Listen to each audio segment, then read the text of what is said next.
I warned you.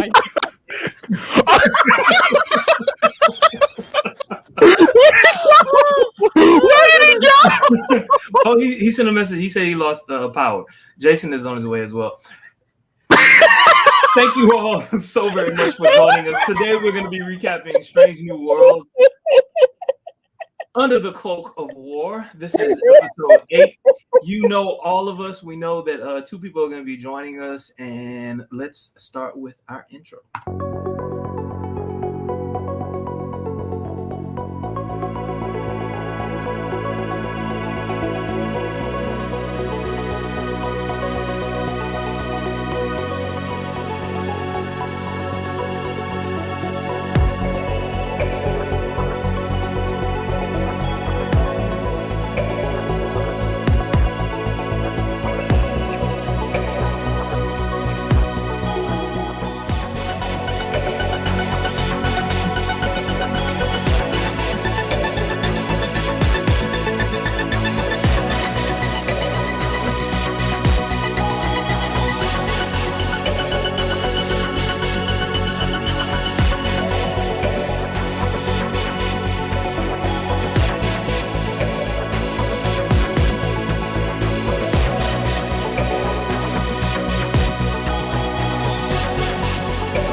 Marie, give us that recap. I was wondering how you were going to lead into that. So this is Strange New Worlds episode 8, season 2, Under the Cloak of War. And it concerns General Doc Ra, who is now turned Federation ambassador. The problem is that General Doc Ra was also known as the Butcher of Jagal. We have heard Jagal referenced before, if y'all remember back early in the season when M'Benga describes a place, where a moon, Jagal, where the rain ran red. So to have this individual aboard the Enterprise is complicated, to say the least, for a number of the crew members. Everyone from Erica Ortegas to Nurse Chapel, finally to Dr. M'Benga. Pike is like, we have orders from on high. We have to be nice. So be nice. And M'Benga's like, all right, I can do this. I will do this. I will do this. Erica's like, I can't do this. And we're all like, yes, you can. And we have the world's most awkward dinner in which effectively Erica Ortegas blows up. And and then Nurse Chapel finds it difficult, and M'Benga ultimately goes and follows Erica Ortegas. The structure of the episode is twofold. There's the flashback sequences to the moon of Jagal and the forward operating base there, and then the current events that are going on with now Ambassador Ra. What happens on Jagal is that the fighting is intense. It's very, very intense. Nurse Chapel gets beamed there and assigned there as head nurse, despite the fact that she's brand new. She meets a younger Joseph M'Benga. It's hopeless. Things are going badly. The Klingons begin slaughtering everyone. Everyone. And to drive that point home, they take an injured child off the transporter pad. FYI. An Andorian commando, Trask, informs M'Benga that he needs the ghost. We flash forward. We have the world's most awkward dinner. Ra is talking about all these peacetime things that he's doing. All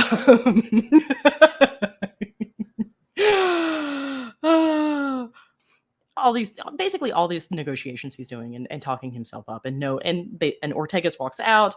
Nurse Chapel's done. M'Benga's done. Ra attempts to befriend M'Benga and says, I would like to engage with you in one of your full contact Mokbara sessions. And M'Benga's like, okay, I can do that.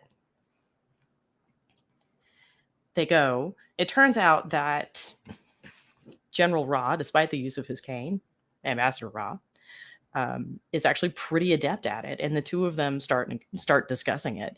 And ultimately, Joseph M'Benga comes down on, no, I can't do this. I don't want to do this, and I'm not going to. So I would really like you to leave me alone.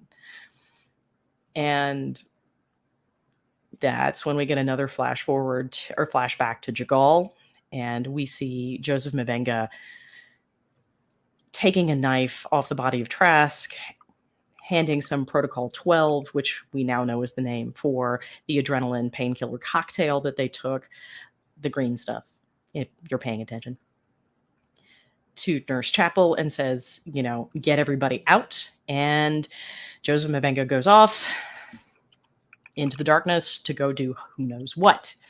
We flash forward back to sickbay, and Ra is once again trying desperately to convince Mabenga to befriend him, because the argument is that if Ra can befriend Mabenga, who was at Jagal, that would be a powerful symbol, and he's not wrong. Unfortunately, Mabenga's just not there. And while they're having this conversation, Mabenga has opened up a case, and in it we see, I believe it's a daktag. Is that what it is? The name of the knife? That it turns out Mabenga took, because Mabenga is the true butcher of Jagal. He's the one who slaughtered the Klingon generals, not Ambassador Ra, who'd taken credit for it effectively when he defected to the Federation. And he says no again. Ra doesn't take no for an answer. The next thing we know, we're actually watching from behind frosted glass doors an altercation that ends in Ambassador Ra's death. A brief inquest, is what I'm going to call it, with Pike has Mabenga looking at Pike saying, I didn't start it. Nurse Chapel says he didn't start it. And the knife seems to corroborate the story that Ra is the butcher of Jagal. And Pike ultimately comes and checks with his friend later. And I think this is my favorite sequence of the whole thing, because they talk about justice, and they talk about reform, and they talk about second chances. And ultimately, Mabenga looks at him and says, you have the privilege to see the good in people, but you haven't lived my life. And then he goes on to say, I didn't start that fight, but I'm glad he's dead. And it's almost a symbolic slaying of his memories of Jagal and an acceptance of his own brokenness. And that's what happens in Under the Cloak of War. Well done, Marie. So there are a couple things I think are bear talking about. Before we get to the snarl that is Mabenga, I want to talk a little bit about diplomacy here, and how this is an utter fail on Ra's part. Because one of the most important things about diplomacy is recognizing the other party's position and recognizing what they really want, and accepting that sometimes you're going to get a hard no. And Ra refuses to take that, because he's allowing his own personal agenda to drive that entire negotiation, because that's effectively what it is. It's a negotiation with Mabenga, because Ra has an agenda, Ra has something he wants, and Mabenga doesn't, except to be left alone. I have a question about the plot before we take the deep analyzation dive. I kind of got what transpired, but I didn't quite understand. So I understand that Mabenga was there, so he knew that dude was lying, and that he quite literally slaughtered and screwed them up. Okay, where exactly was the Klingon in this? Like, he wasn't there, he ran away. Like, what happened? Yes, he ran away. So there were 3 Klingon generals. There was Kif, there was Rulis, is that what it was? Rulis, And Ra, Doc Ra. And basically the assignment that Trask, Starfleet Special Ops, was initially given was to go and assassinate these 3 generals and, cut off the Klingon forces at the head, basically. Trask fails because that final push was basically a meat grinder and was probably 100% fatal for everybody involved.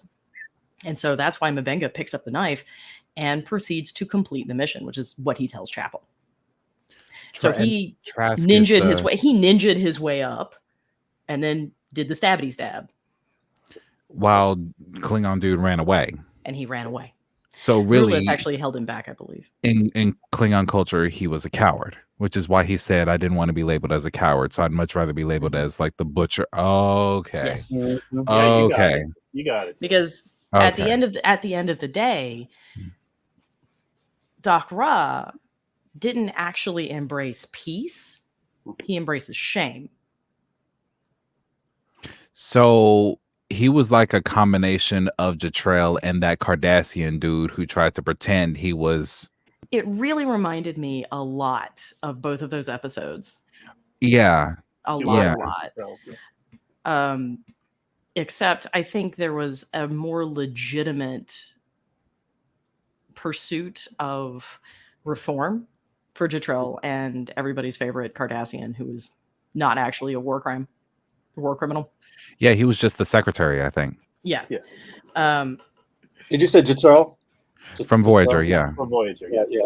Yeah, remember it's the weapon that destroyed Neelix's family? Mhm. It's the Yeah, best yeah. unit. I remember because I thought of that. I thought of that as well. Yeah. But this one turned out not to actually be that. Right. Sort of. Right. Although It- he did get the Well, order no. to slaughter civilians, which is a No. fairly Right. big issue.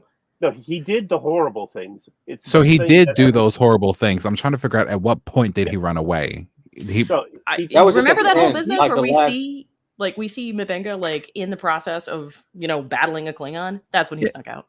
so basically he pulled a Hitler and just bolted. Bingo. Mhm. Gotcha. yeah, he saw Okay. M'Benga coming and he ran. Coming around the mountain with he came. Oh, dude. That is not. That is no. Did you mention where the title of the show came from? No, I did not. You want to take it? Yeah, it's a quote by Albert Einstein. It is my conviction that killing under the cloak of war is nothing but an act of murder. Mhm. And So- that's definitely when you consider how M'Benga looks at being the butcher. He sees it as murder, not an act of war. That's why. Mm. And that's what he was doing. Yes. He was. I mean, while he tells, I while he often. tells Oh, go ahead. Sorry. despite the fact that he tells Chapel that he's going to complete the mission, that was vengeance. Yes.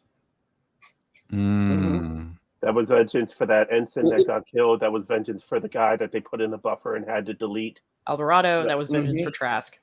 Yes. And every other Federation life lost in this horrible war.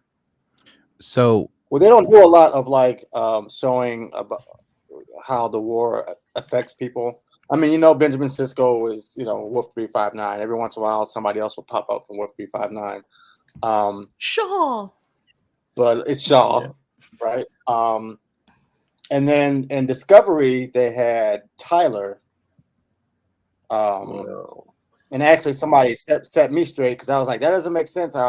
He's fine. And then all of a sudden, he's, having some PTSD. And somebody's had to like explain to me, like, no, that's exactly how it can happen. PTSD, you can just be a normal, and one little thing can just set you off into a frenzy of not even being able to control yourself. But anyway, my point is, I think it's nice that they're like showing some aftermath of this huge war. I mean, it was really big. It Yes. only lasted a year, but still, that was. I actually forgot how long the Klingon Federation, well, the first one, lasted. Like, I mean, but that year was a game changer. Right. I mean, when Discovery got back and you saw how much territory they had lost, the Federation had lost. I think it was. Even I though think they Discovery had a whole season in the war, we never saw ground action. We only saw spaceship battles. So Right, because they And were this in a was war. And this was definitely ground action. I think the choice to make Jagal an FOB was deliberate. Yeah. Because I think we're also getting into some metaphorical explorations of the American military complex as well. Mhm. But by the way, them focusing on the medical aspect of the war, I think was, well, number one, we knew this was coming, right? Eventually we knew this was coming, but it reminded me so much of the television show MASH. MASH. There were so many MASH vibes. I'm literally humming the theme song to myself. I'm like, even the Vega being Not in the not tub, as funny. there was a whole episode of MASH about them making a tub and everyone lining up to get a turn. So By the way, what's his real name? I don't know. I can't. Babs or whatever. Sex symbol. Yeah. I'm in love with your boy. Yeah, I mean, yeah. it just, but also can we just talk about how amazingly he carried this episode, because this is very much a Mabenga episode. Wonderful. When he first saw Raw and was like, almost collapsed in his office from. I was going to say, was that a heart attack or an anxiety attack? What was that? Anxiety. Anxiety. Because what's interesting about this particular episode is, and I like that Jason brings up post-traumatic stress disorder, and that is certainly legitimate, and I don't want to take away from people who are suffering that. I think the episode very carefully does not give Mabenga PTSD, because the question we're meant to be debating is whether or not he actually did stab Raw, if he did that unprovoked. I think he killed still is. himself. I think that is a form of PTSD that he's suffering from, the anxiety that he's showing. It's not it's not necessarily paralyzing him, but he's definitely suffering from it. That's what that is. PTSD is a very specific, DSM recognized disorder, and I don't think that's what they're trying for here. I think what they're trying to do is they're trying to explore accountability. Speaking of accountability, I think now that we're here, now that I think about it, I think that dude killed himself, and they made it seem like it was like a self-defense kill to retain whatever Klingon honor he had left. Because Klingons don't like to commit suicide, right? No, that's not. I don't think it was suicide. There was something, I don't know, and it's kind of like my tagline. I know it's kind of hard to see. Part of what he said was a selfish human. So if he's a selfish human, like it's going back to the conversation that he was trying to have with Dr. Mbinga. Basically, like he wanted Dr. Mbinga to be his counterpart, and because Mbinga was he wasn't having it. He wasn't thinking about killing himself. He was only thinking about what he wanted, going back to something that Marie said earlier. Mm-hmm. So because he was only thinking about what he wanted, he wasn't thinking about killing himself. So yeah, he might have, felt some type of shame, but killing himself, no, he wanted someone else to be his counterpoint. In a way, what he wanted was Mabenga's forgiveness, because if Mabenga could forgive him for the atrocities that happened on Jagal, then that would have been yet more evidence that he was a good person and that he was not. Then clearly he wasn't reading what Mabenga was. No, and that's my point. That was my point, is that he was not. My thing is he kept touching Mabenga, and he was like, if you don't get your dirty damn hands off me, you ugly ass Klingon. Like, all I could think about was, man, I would have given him that Planet of the Apes line. Get your hands off me. You keep touching me. Why do you keep touching me? But that's I think that was also a beautiful decision on the part of Dakara's actor too, because that was very much a blatant disregard for Mabenga's agency and his bodily integrity. Mm-hmm. And that really tells you what you need to know about who he is at heart. Looking like a predator from Wish. No, just a predator, period. Because the way they hate this. Since we're talking about it. That kind of predator. The Yautja. Anyway, go ahead, Jermaine. Since we're talking about it, why do you think they chose to go back to the TNG? I was just thinking about that. Because the fans didn't like it. I mean, I know that, but at a certain point, what's the question? Because I think they're actually not making. I think they're making an allusion to L'Rell's transformation in the last time we see her is when she begins to sport that just a fantastic Klingon mane. William, we're talking about the Klingon makeup. How they seem to have gone back. Someone told me a couple of Trekkers Delight episodes ago that these are a different sect of Klingons, and that the human-looking Klingons are still out there somewhere. No. Look, Hey!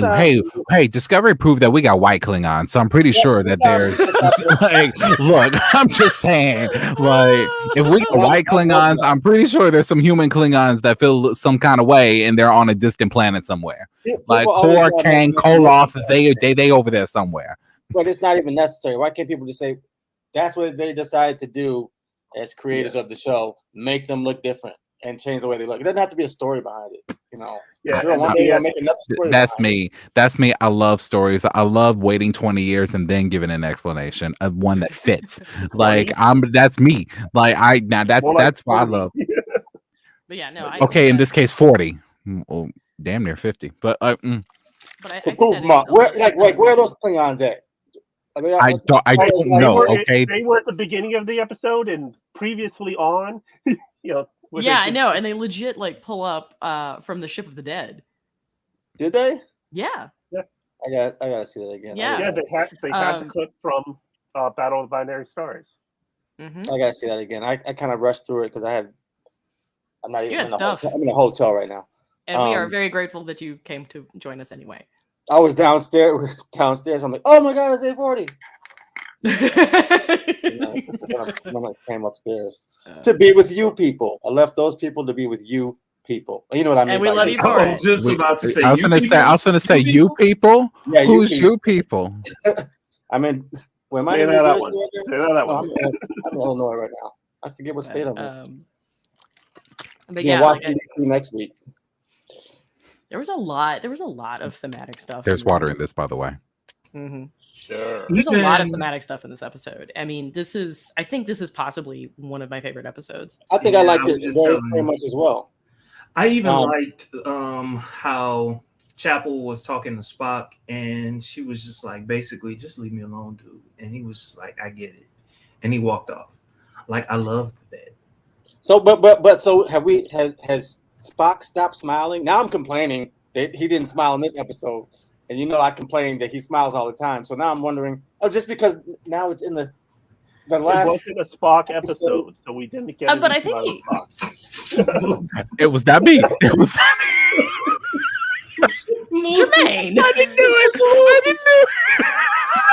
it. Now, Jason, I loved your consistency until today. You gotta remain consistent.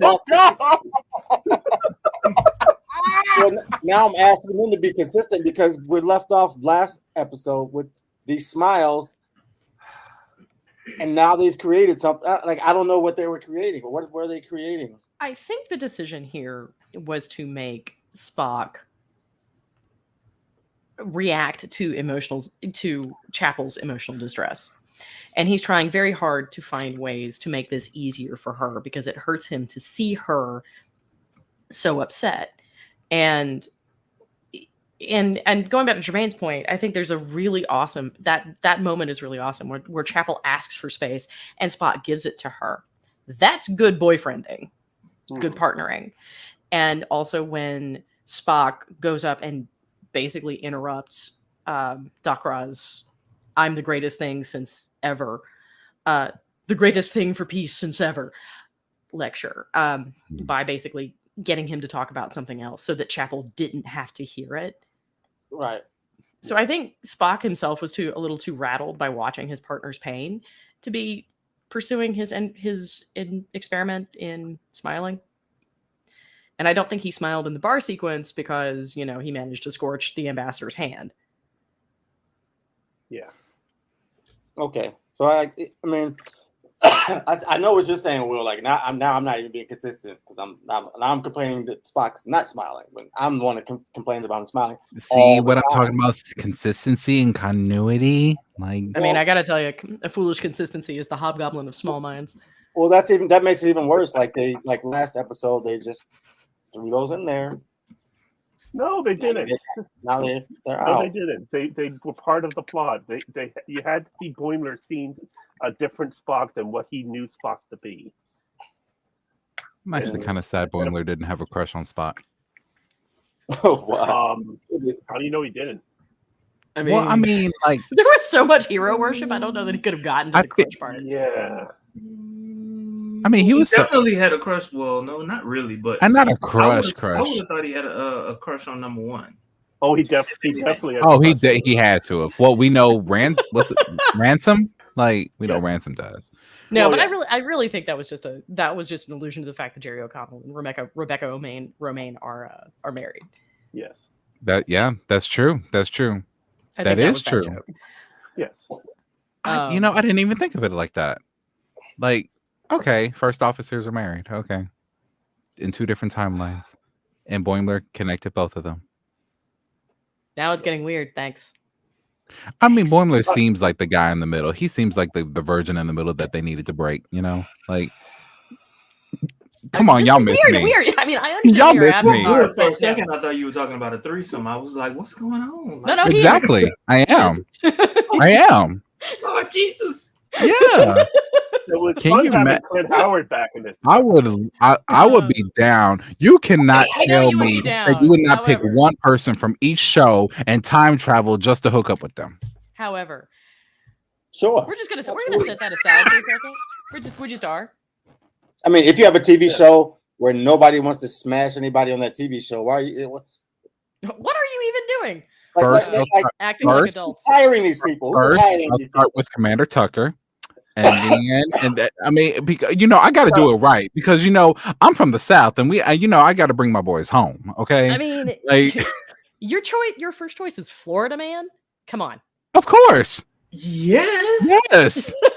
I wanted them in that chamber a lot more than they showed. Yes. Okay, Yes. I will say this, Connor Trenier, if you ever watch this is not a slight on you. By the way. I mean, Florida man who has a line through his state and then becomes pregnant. Cool. I don't judge. It's He did have some 2023. experiences.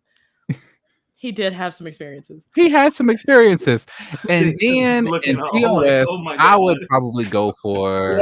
He had that's like a Harry Kim experience. That's like a Harry Kim episode. He would be the one to get pregnant. Oh no, I would do Harry Kim just because I feel sorry for him. Like, You didn't mean that, Mr. Wang. I'm just. I mean, I'm but just saying. really, if there is ever going to be a character on Star Trek that gets a pity fuck, it's definitely going to be Ensign. It's Harry, and the thing is, that's not even the real Harry. The other one is dead. He's dead. Like, I'm a take care of him. All over You the know? place. Now, No, I do Mabel? actually have. Baby. So that's why Enterprise is a 2-parter, okay? Because you got to understand, see, Tucker is like in the meat and potato. So what we're actually going to do is we're going to return to Under the Cloak of War, and I'm going to ask all of Mayweather is dessert, and you just got to have that chocolate on the side. You cannot tell me you don't want to go in and. Yes, It's I great can. seeing Clint Howard back in Star Trek again. His 6th appearance. And that was nice, right? That was really, really nice. That he has now been. Hasn't he been in all of them now? No, he did not appear in animated series or Next Generation or Deep Space. Well, no, he did do Deep Space Nine. He did do Deep Space Because Nine. he You're was right. at the You're right Bell about. You're Riot. right about the. He was at Oh the yeah, Bell he was Riots. at the right. And of course, he was an Orion trying to hit up Tilly in Disco. Mhm. And Discovery. And of course, but he was not on Voyager. He drugged her, right? Didn't he drug Tilly? Yes. Yes. Now, I know it would have been breaking the timeline, but I wish he would have lost a case of Tranya instead of Romulan ale. But He wasn't in Voyager. He wasn't in Voyager. no, I just said he wasn't in Voyager. Yeah. Oh, okay. Yeah. But he is legitimately a Star Trek staple Yes. Yeah. because he was an infant in The Corbomite maneuver. the Corbomite maneuver. Wow, my brain is just not online, guys. It's okay. This is what I'm here for. This is why He you was, guys. he was a funny looking little kid talking and having a whole Yeah, he was a He's perfect a funny alien looking without man. any makeup whatsoever. right. No makeup. Are you talking about the man that we saw that was the baby in the original series? Yes. Correct. Yes. Okay, Clint I feel Howard. like did he ever play as a Ferengi? Because I feel like I've seen him somewhere Yes. before. Yeah, he Enterprise, he was. was a Ferengi. The Ferengi episode of Enterprise that doesn't make any sense with the timeline. He was a Ferengi. Yes. Yeah. It doesn't make any It's one sense of at the those things time. that we just don't think about. We're just not going to think about it too hard. Yeah. Okay, that makes sense. Yeah, it was good to see him again. Mm-hmm. Yeah. Mm-hmm. Go Clint. So now he's in 4 different shows: TOS, Original Enterprise, series, Strange New H9, Worlds, Discovery. Enterprise, And a Discovery. movie. Strange He was New in one of the Worlds. movies. Which movie? Which movie was he in? I can't remember. Was it Final Frontier? Was it Final Frontier? I feel like it Probably. was because that's very much a Final Frontier kind of movie. Is Like he I probably feel one like of I those- feel like if he were going to be anywhere, he would be on the planet of galactic peace. Yeah, one of those Sandman. They should have had he's him be the god of Shakari. That's what he should have been. No, I'm pretty sure if he was the god of Shakari, that movie would have met Marie's approval. No, he wasn't in one of the movies. no. Shatner lost me with a triple-breasted cat girl. To be fair, I ain't gonna lie, and you never saw that triple-breasted. We've seen the feline species, but we never seen a triple-breasted cat girl that's furless ever Well, again. We haven't seen That was Havana one of with the- her shirt off, so I don't know. That was a great line by Kirk though in that movie when he was like, "What does God need with a spaceship?" yes, land in Oh, American he's been cinema. waiting to say that line. He's been waiting to Yes, say land that in line. American cinema. I guarantee that wasn't even his line. I think Leonard Nimoy said, "Hey, this is what you need to say." No, I think But- Shatner probably dreamed that one back in the 60s and just held it onto it for it. But the fact that they made it to the center of the galaxy within a movie's Again. time is Well, when you have Scotty as the engineer, nah. No. No. They have a whole series about the fact that they have to do 75% or maybe of that. they distance. found a wormhole. No, it was well established where the Klingons, Romulans, and Federation meet in Beta Quadrant, and here they had to go to the center of the galaxy, which should have been like a 50,000 light year journey that they Should have been a somehow were 50. able to do in a matter of minutes. Right. Star And Trek back- They magic. could, yes, Star Trek magic. and if they could do it, what happened with Voyager? Right. What Dang. the fuck? All right. So getting back to the under the cloak of war, do we think M'Benga started that fight, or does Well, it here's matter? my thing.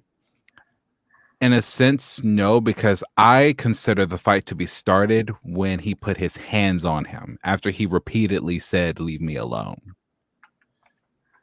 Okay. That's to me is where it started. What do y'all think? Yes, but you have to understand how Klingons work as well.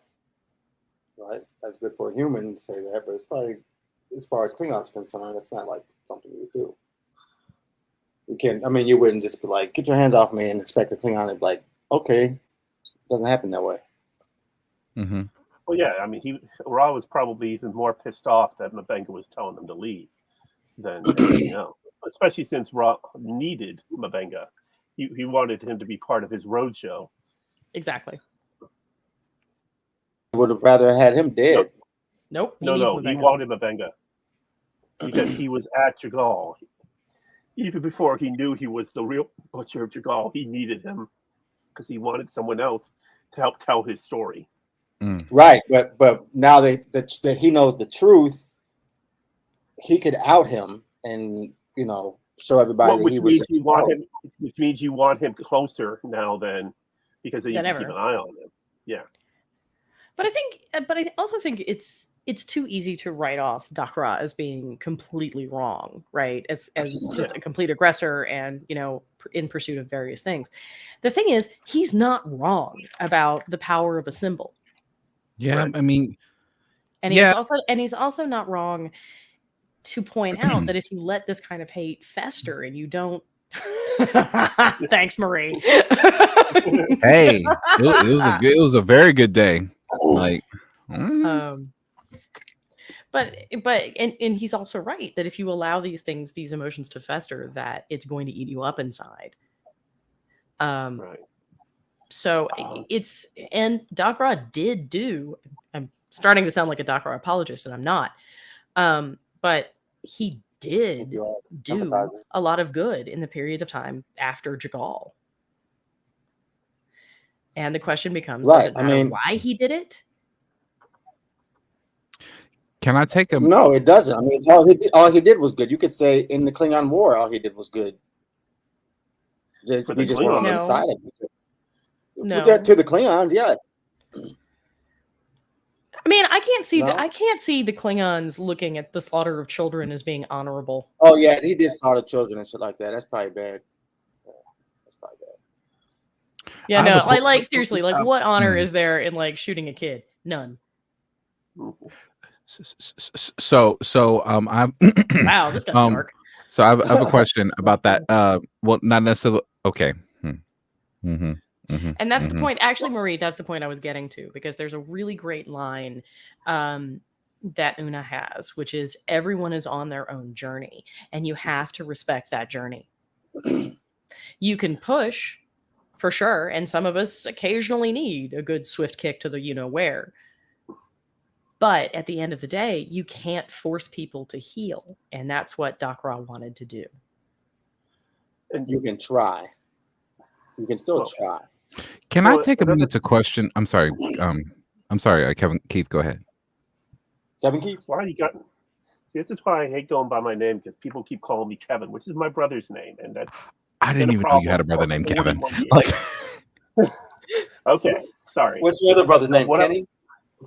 Yes. Okay. are you serious? But I talk now. Sorry. I'm sorry. You know what? Just What? Go ahead. What? Keith left the show. Oh no, he's taking a breather, and that's fine. I really didn't know he had a brother named Kevin. I really didn't.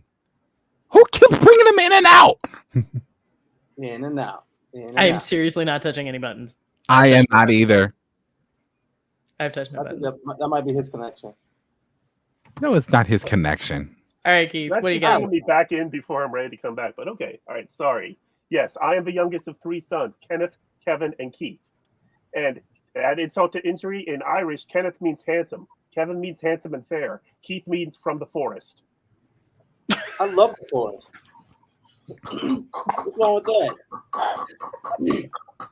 So that means you smoked that forest, right? First of all, you're American. Your name isn't Puff, puff, daddy. Dude, you did get shafted. Well, he doesn't drink, so what He you- doesn't drink, so like, Nope. Don't do that either. well, all right. Okay, all right, Let's no, get off okay.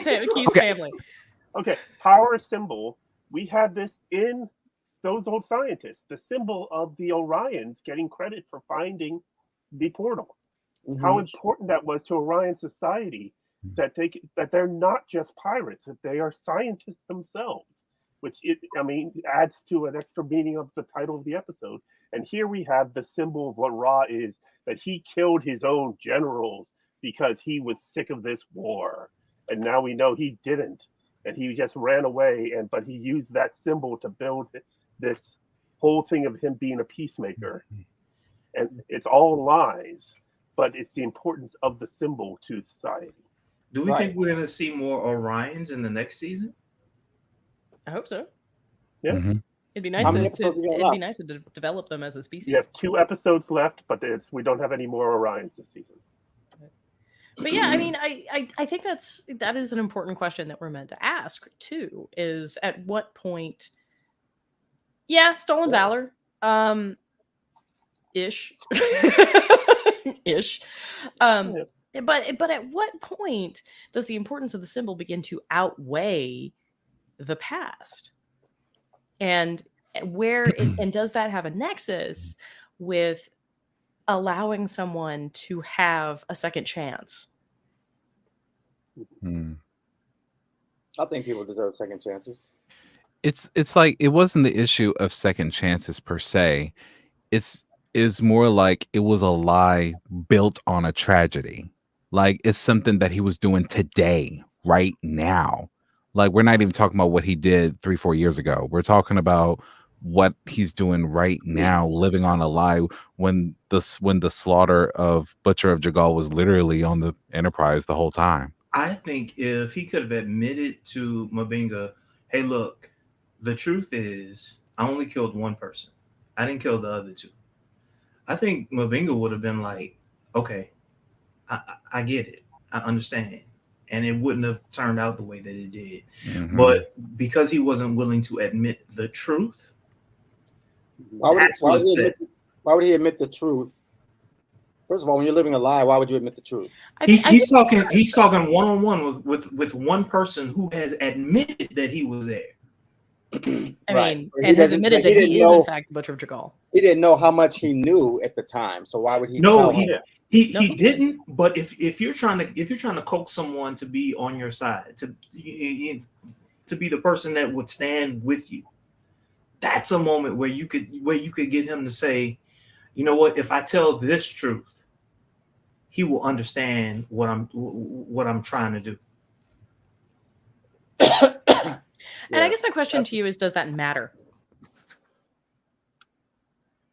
Well, it matter in terms of what? Does it matter that it becomes this a grand self-aggrandizement, so long as it's almost does the end justify the means? Ultimately, Mbenga doesn't think so, and Mbenga is in the process of trying to cope with with what's going on and how he feels about it. And that's the really awful thing about the biobed as a metaphor, right?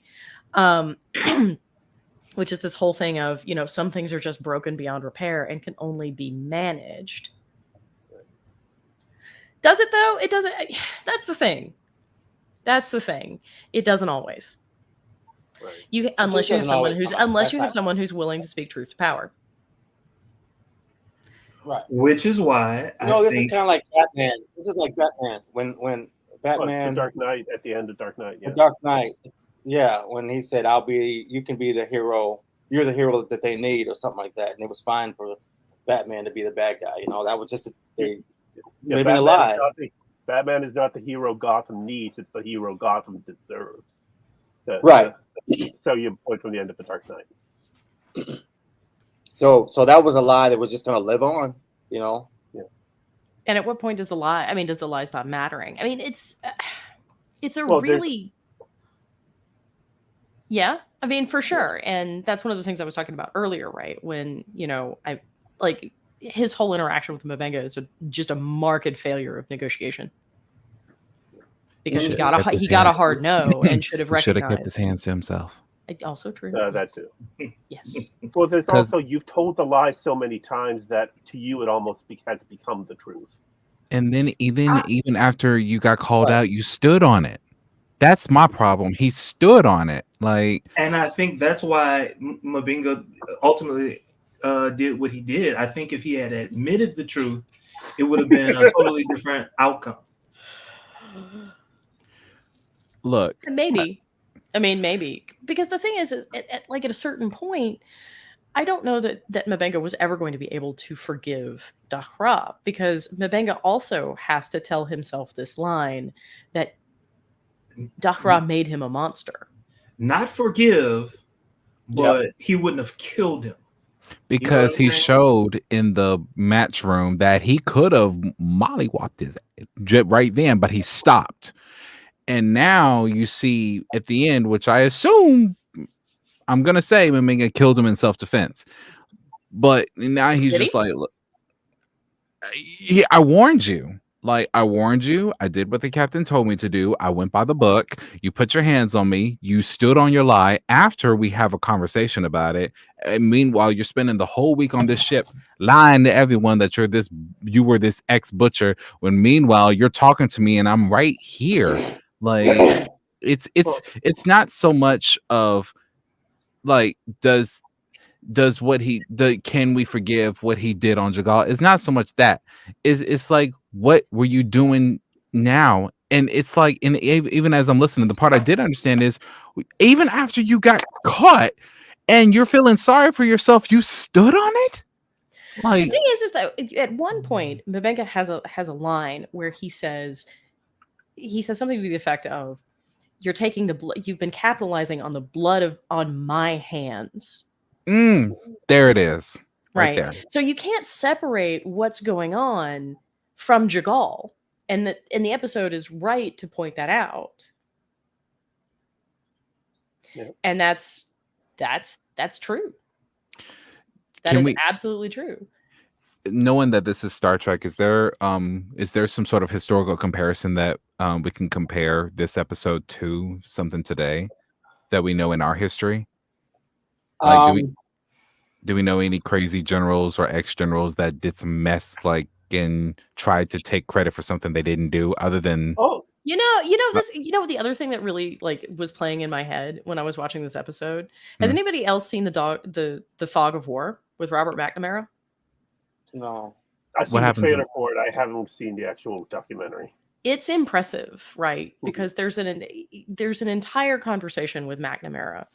And so we get into Vietnam, right, because of the domino theory. Right. The idea is that, communism is going to keep spreading. And whereas the Vietnamese are sitting there going, we've been fighting against China for hundreds of years. No, that was never going to happen. Right. And when confronted with that truth, and anybody who'd ever studied Vietnamese history or Vietnamese culture knew that. And there are memos to that effect from the time period. Robert McNamara just refuses to acknowledge it. Just doesn't. Talks around it. I mean, beautifully, but he does. And that there was something about the way the actor playing Doc Ra, and I'm doing him a disservice by not remembering his name. Robert Wisdom. Thank you. So there's something about the way Robert Wisdom was choosing to be Jagal or to be Doc Ra that reminded me very, very strongly of watching footage of Robert McNamara. I could see that. Definitely the same vibe was there, because McNamara went from being Secretary of Defense to head of the World Bank and trying to be a man of peace afterwards. Mm-hmm. And he was a car salesman before he became Secretary of Defense. So. And he did, in fact, drive the slaughter of Vietnamese, Americans. I mean, anybody who got caught in the crossfire. Yeah. I mean, so how do you handle that guilt? How do you sleep at night is, I guess, one of the questions that the Fog of War tried to answer, and it doesn't. And I don't think it except does. it does and it doesn't. It doesn't give us a satisfying answer. What it does is it says you lie to yourself. Yeah, he belied himself to believe that it was the truth, because it's just like there's a lot of similarities between this, and I forgot the Cardassian's name, but there's a lot of similarities to that. But right, yes, but the difference is he was the secretary trying to legitimately provide a sense of justice for the Bajoran people, and then he broke down as if it were his fault, but it's not. Like, and you see the remorse and all that, whereas this Klingon did do those things, and then he did do those things. B, he ran away, and then C, he stood on his own lies of something he didn't even do. So I think when we talk about that character and we talk about how it wasn't even his fault, we're missing the point that he's making. And the point that he is making is that, yes, it is his fault. It is his fault because he didn't stand against it. Right. I'm saying he's part of the machine. Yeah. He's a cog in the machine. Yes. And what he's trying to do is he's trying to accept responsibility for that role and for the greater role of the wrong that was done to the Bajoran people. And that's not what Doc Ra is doing. And he's also trying to give the Bajoran people a sense of justice at the same time. And closure, I think. And closure, right. So, and he's willing to accept being destroyed. Whereas this guy is trying to milk a cow. I think he's pretty. I think that guy is pretty legitimate in what he wants to do. I think he wants peace. He wants to turn it around. So it's like he's doing the right thing for the wrong reason. Exactly. Yeah. Right thing, wrong reason. Mm-hmm.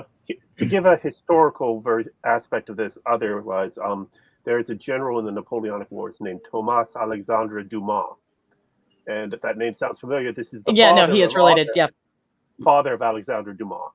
And he was the Oh. commander of Napoleon's forces in Italy, and is actually the person behind some of Napoleon's biggest victories, Yep. of which Napoleon took all of the credit for. And then because he took all that credit, he used it for Napoleon to amass his power in France. And of course, Dumas was then kicked out of Egypt. Then he got stuck in prison in Naples and ended up dying of stomach cancer in 1806. And so after that, that's when Napoleon's success in military starts to drop, because he doesn't have Dumas there to support him. And of course, his son Alexandre then goes and he sounds Kardashian. Yeah. You mean Napoleon? Possibly. Yeah. And then his son goes and becomes this great author and makes so many books where the characters are based off of his father. Yeah, no, he is definitely, like, Dumas is definitely working through some shit. Yeah. So he was working on Dumas the Jr. So, like, if you read Count of Monte Cristo or The Man in the Iron Mask or Three Musketeers, I've seen Man in the Iron Mask. They're all riffs off of his father's experiences. And there's a great book on him called The Black Count that goes over his history. Can we talk about something? It's still dealing, obviously, with this particular episode, but I want to talk about Uhura for a second.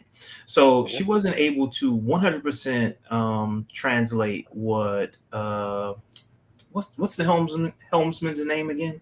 Ortegas. She couldn't translate it 100%, but she was pretty close. But do we remember, what was it in Undiscovered Country? Uhura, she didn't understand Klingon at all. She was looking through the book. Y'all remember that? That was that was a funny I was scene, talking about before. That was a funny scene, but it was the worst scene in Undiscovered Country, because Uhura would have known her shit. But they didn't write it that way back then. They like didn't start writing the communications officer to be a linguist until Michelle herself said she hated filming that scene because she knows she would have known her shit, and she would. And then the universal translator was already invented by that point. Well, no, they said the universal translator would be recognized, so they have to speak language. Yeah. And it was just so offensive, because not only was it offensive to like Uhura the character, but also what Uhura represented, which was she was such a groundbreaking character because she was a black woman on the bridge, and to paraphrase Whoopi Goldberg, she wasn't no maid. Right? She was a valued member of the crew. And so to have her so many years later sitting on the bridge and being incompetent, it's bad look, Shat.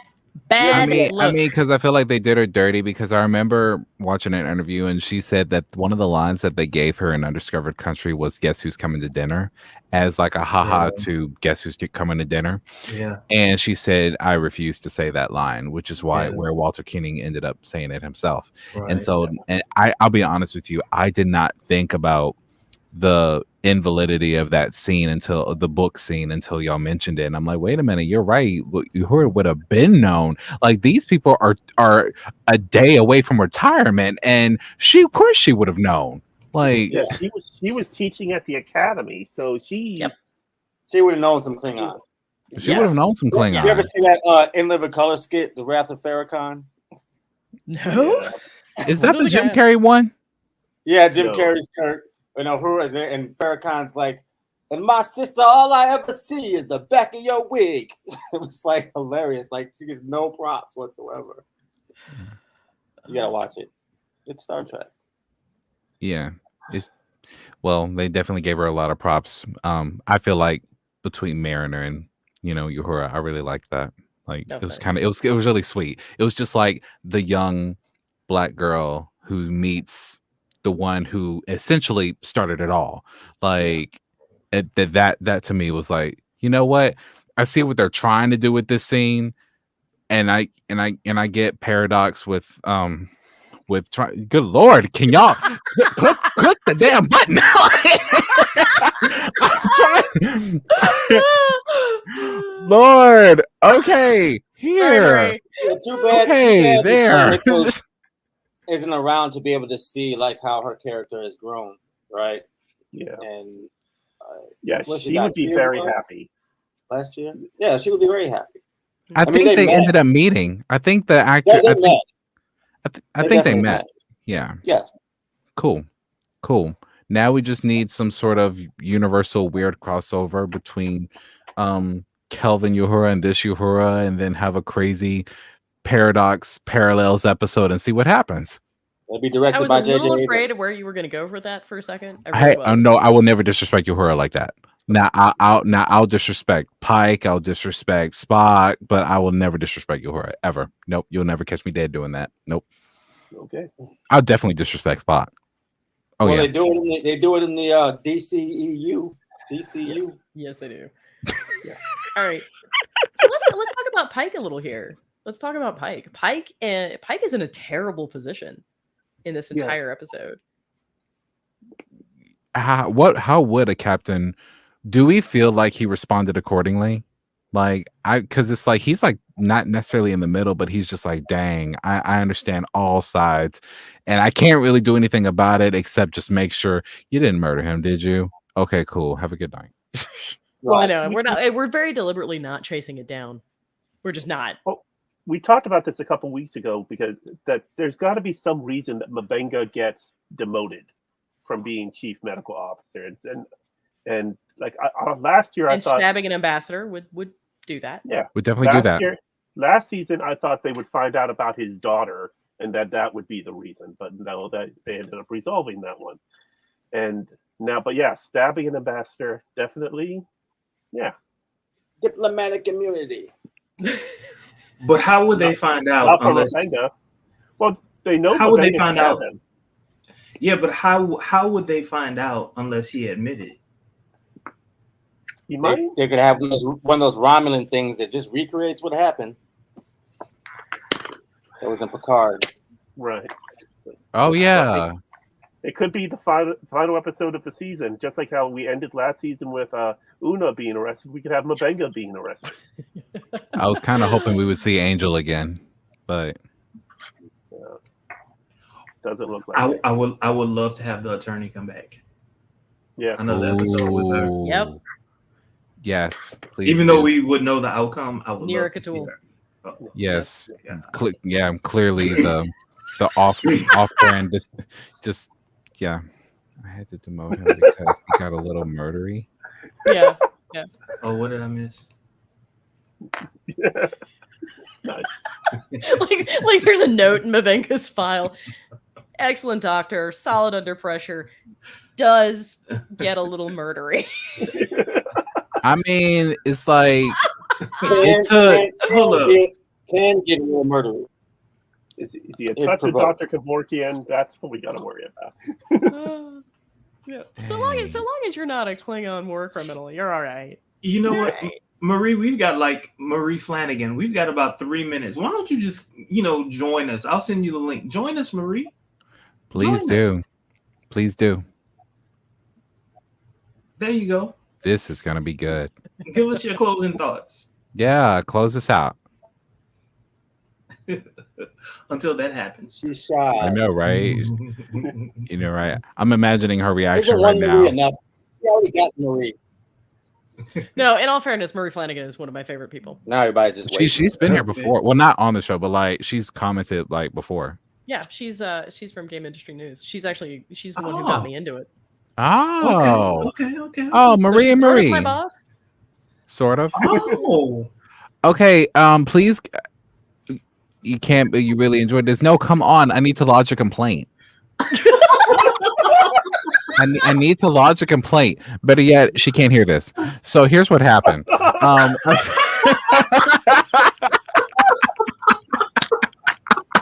not paying Marie enough. That's the She needs a 25-cent raise for her awesomeness, and I need to talk with HR. And if he does not have pointy ears, I will not speak to him.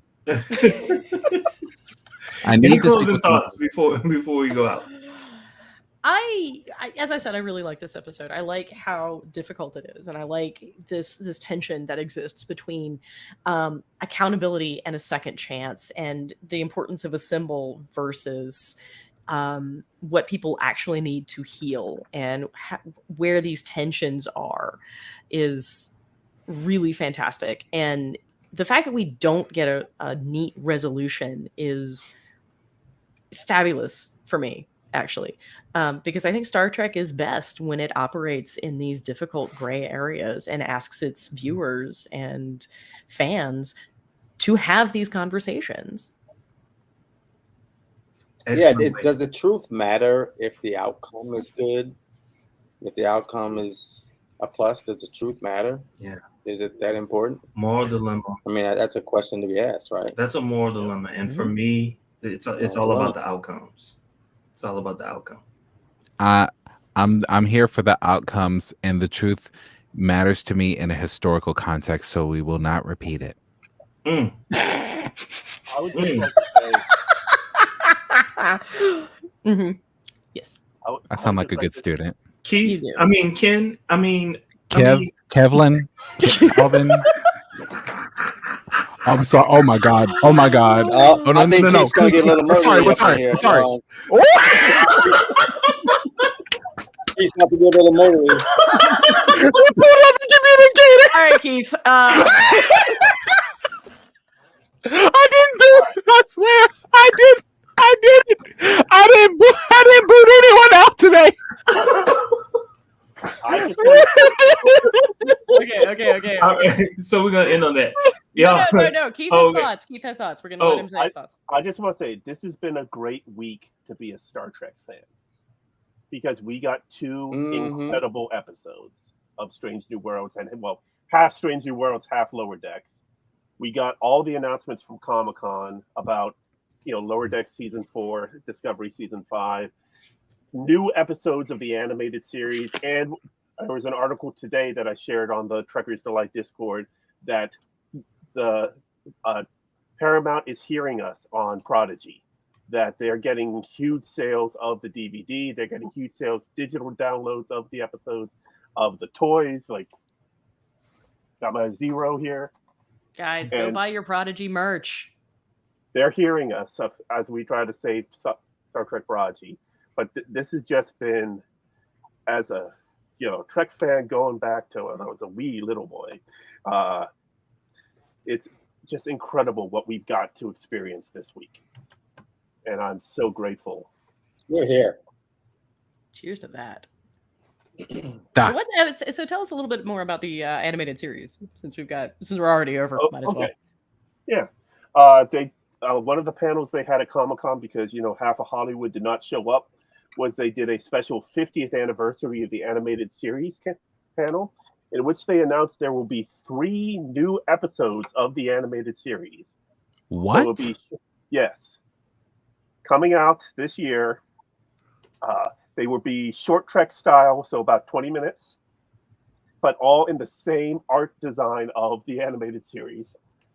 Probably with the same music, because, you have to. So terrible. One is starring Jonathan Frakes as Riker, set during The Next Generation. What? One starring Armin Shimmerman as Quark, set during Deep Space Nine. Holy and shit. one starring Saru from Discovery. God damn it, I'm blanking on his name. Is this the anthology series we were waiting for? No, Doug no. Jones. Doug Jones. No. This is Wow. They are. I'm so sorry, Mr. Jones. My brain just died. Oh, seriously, you recorded a birthday message for me last year. I feel very bad. I couldn't remember your name. But no, we're killing it, y'all. To celebrate 50th anniversary of the animated series, they're doing these 3 animated shorts with those 3 characters, and they're going to release them, I believe, near Star Trek Day coming up. That's in September. And so we're going to get 3 more episodes of the animated series / short treks. So even more, and something we never would imagine happening. I think they're trying to say is, we're sorry, please stay subscribed to us, even though we're not paying our writers enough. No, I think this is them saying, go back and watch the animated series, because there's actually some good stuff there. Not just that, they had to have recorded this like over a year ago, right? So this has been in the works. Yes. I actually own the entire animated series, and it's So do I. just sitting there, and I haven't watched it yet. I've had All it. right, you have an assignment for next week, then, William. No. He's got to go and do his Facebook reels. Oh, that's right. Yeah. Yeah. Speaking of, I hope you didn't have plans this weekend, my dude. speaking of, Well, don't forget to like, his name comment, is Nick. subscribe, and share. Y'all have a great one.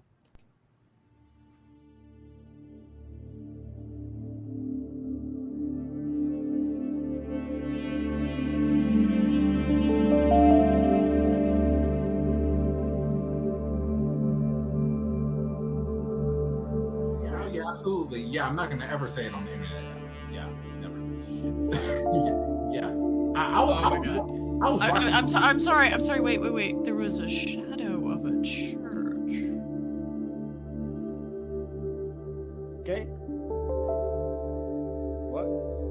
William has Okay, questionable I didn't ideas catch about that what he one. puts. I didn't William catch has that questionable ideas about what he puts on the internet. Oh, I remember that episode. Uh-huh. I remember that episode. Yeah.